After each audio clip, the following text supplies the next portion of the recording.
It's Sydney on the beat. Sakon talakawa zuwa ga gwamnatin Arewa. A gwamnatin Arewa rayukanmu kun kasa tsarewa. Duk da dai Allah shi ke bada ikon karewa.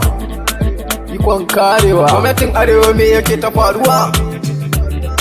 A tenuwa bana ana kashe mu rayuka suna ta raguwa.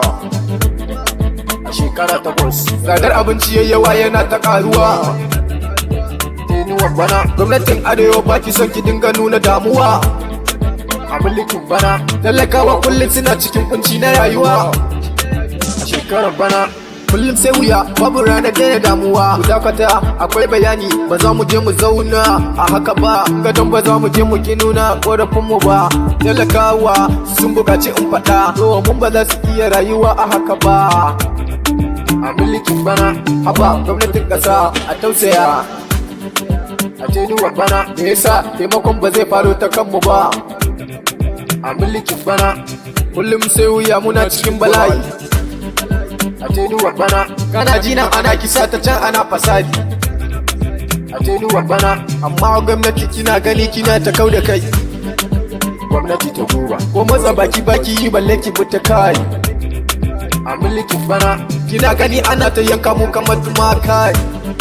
A tenuwa bana Allah ya isa, na faɗa Allah ya isa, mu dai Allah ya isa, wallahi Allah ya isa. Wadda za a zo a yanka dukkan yan arewa, sai na faɗa ba abun da za ya samu daina furta yan arewa. Dan arewa shi ke kishi dan arewa, warai kuwa a yammacin arewa ake kashe yan arewa. Gwamnati ki duba Najeriya ƙasata, Najeriya uwata, Najeriya uwata, Najeriya ubana, Najeriya yayuna duka yan uwana. Najeriya ƙasata talaka yau bai da yanci. A shekara 8 kun faɗa da kun ci zaɓe za mu daina raki. A mulkin bana za ku kare lafiyar jiki ku sa zumunci.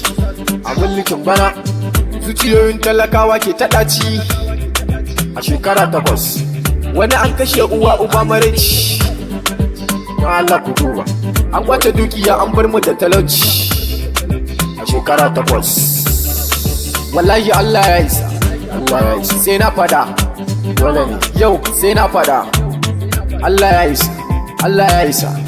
Yes, Allah ya isa. Ratoski